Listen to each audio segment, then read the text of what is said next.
Hi, my name is Daniel Dalmolin. I'm a financial advisor and retirement planner here with Global Financial Consultants in Singapore.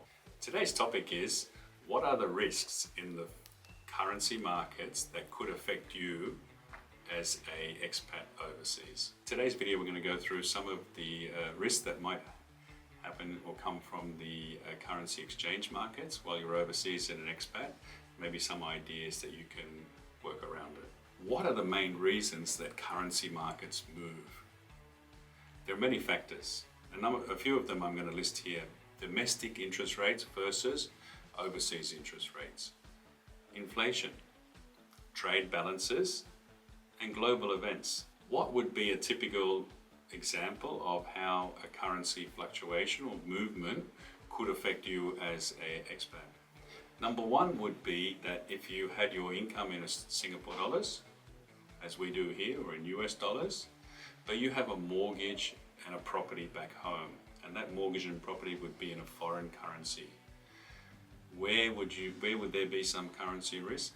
A lot of people that are carrying property or carrying mortgages back home have to top up the mortgage every month in order to pay that mortgage. So they're going to top up their rental income to pay the mortgage. Now, if the currency strengthens, yes, the property does also go up in value, but your mortgage repayments in your Singapore dollar or US dollar or your payment currency will also increase.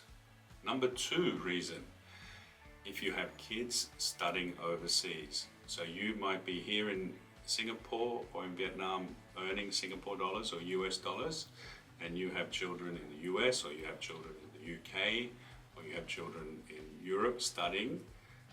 What happens if those currencies in those countries increase against the currency that you're earning your income in?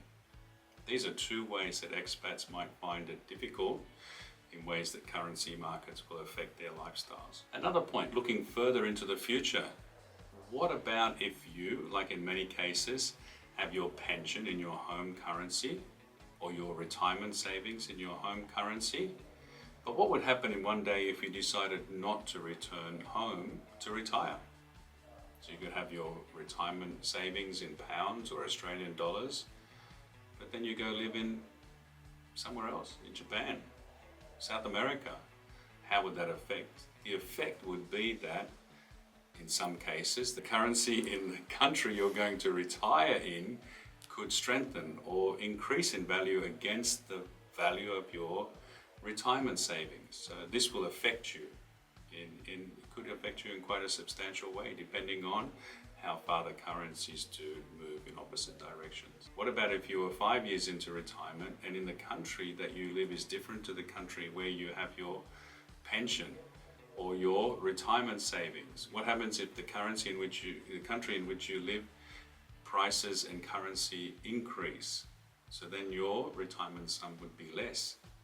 These are some of the factors you have to take into consideration if you're going to retire in a third country. So how do you mitigate some of these risks? Number one, if you've got an overseas mortgage and that needs to be topped up, like you have to put in money every month above your rental income and expenses and tax and whatever, then you have to deal with this a little bit differently to when you were living back home. You have to put further money aside. You might have to keep 6 months or 1 year of the value of those top-ups every month in an offset account or in a savings account, so that really, if the currency does strengthen or increase a lot, you have the choice not to top up during that period. All currencies go up and down. There's no one currency that stays very high for long, so you can mitigate these areas by having savings in that foreign currency. If you have kids overseas, the other thing is to try and put that money aside before they go overseas to start their education. So you would buy in advance that foreign currency, so you wouldn't have the risk tomorrow when they do move to the UK or Europe, that you have those foreign currencies already at hand. If you're looking at retiring in overseas and in a different country to where your retirement savings are, a good point would be to maybe add 10 or 15% onto your retirement lump sum, just to affect or to try and alleviate the effects of a move in currency against your retirement income. That'd be a good step. One other example come to me the other day was somebody had planned to have a retirement sum of £500,000 for the UK. They were going to retire to the UK, and the currencies had changed from their income that they'd been earning. So there's a few things you can do. You can accept that you're going to retire on less money, or you can put off retirement for a few years and see if you can reach that retirement sum that you're trying to target. Keep flexible. If you have any questions, please reach out. If you like this channel, please subscribe, and we'll see you next week.